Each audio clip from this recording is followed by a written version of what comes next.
Hello, everyone. I hope everyone had a enjoyable, a moving, an inspiring, a joyous Simchas Torah. I certainly had such an experience here at Young Israel. If you're here or anywhere else, and I hope you still feel lifted up from that experience as we get ready for Shabbos, Parshas, Bereisheet, uh, beginning the yearly cycle of the Torah reading.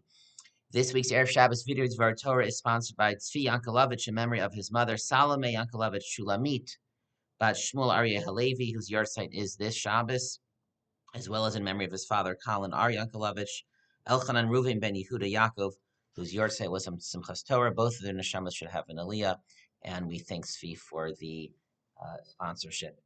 As noted, it is Parshas Bereisheet. We begin the Torah in the very beginning of the Torah. In the beginning is the letter Bet.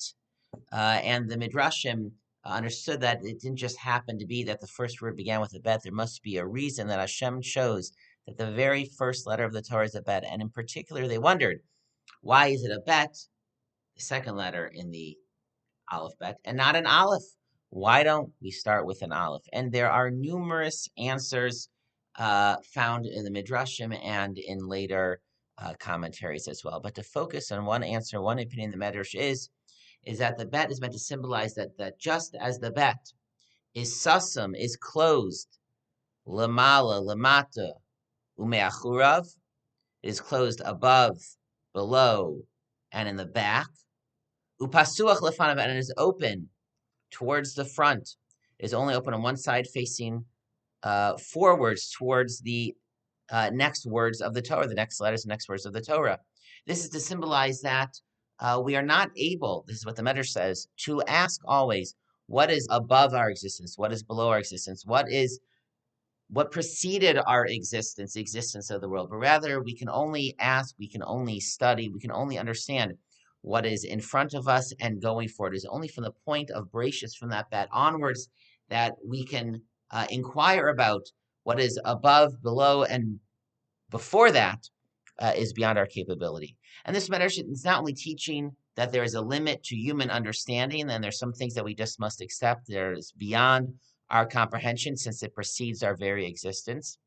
But it also is teaching the lesson that the point of the Torah, the reason why Hashem gave us the Torah, which is a book of divine knowledge and instruction and information, it is not to teach us about Hashem. It is not to teach us about the heavens, but it is to teach us about this world and our duties in it. It is about the here, now, present, and future. What is higher than us? What is lower than us? What precedes us? That is not the interest of the Torah. That is not what the Torah is trying to communicate.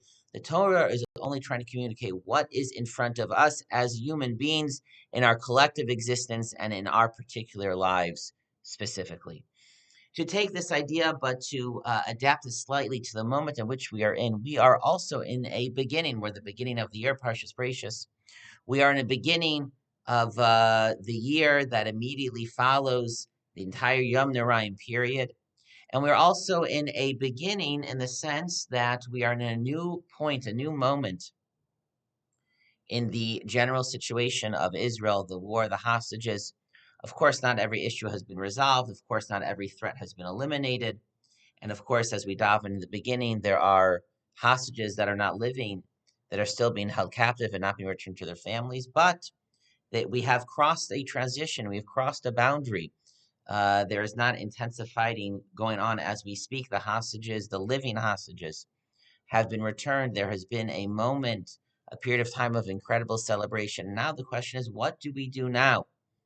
And what the bet of the Torah is saying is that as much as we have to be aware of the past, but that is not where we face. We don't face backwards, we face forwards. And the question always is, what do I do now? What should I do now? We can't just let the events of the past year merely become the past, something that is forgotten, something that years from now we will tell people about. The question is, what do we take from that to do now, to do going forward? I should look at what is in front of me. The bet is only open facing forward.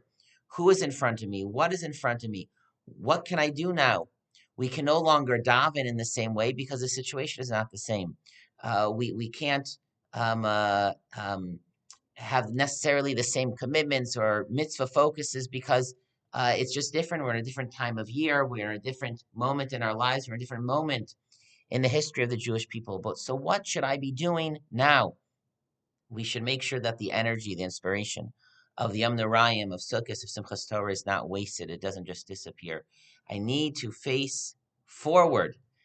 Yes, taking the past with me, the past few weeks and the past 2 years, but what should I be doing now? So we should all make sure to soon, if not right now, to think about, to make a spiritual accounting, to set goals for the upcoming weeks, months, for the year, to think about, how should I be growing now? Where should I be facing and focusing now? Given where we are in the moment, in the present moment, where the Jewish people are, where I am, what should I be doing? That is the lesson of the Bet, the first letter of the Torah. We should always be focused on, what should I be doing now? We face forward. We do not face backward. That is the very important lesson, and why the Bet was chosen to be the first letter of the Torah. I wish everyone a good Shabbos and a Shabbat Shalom.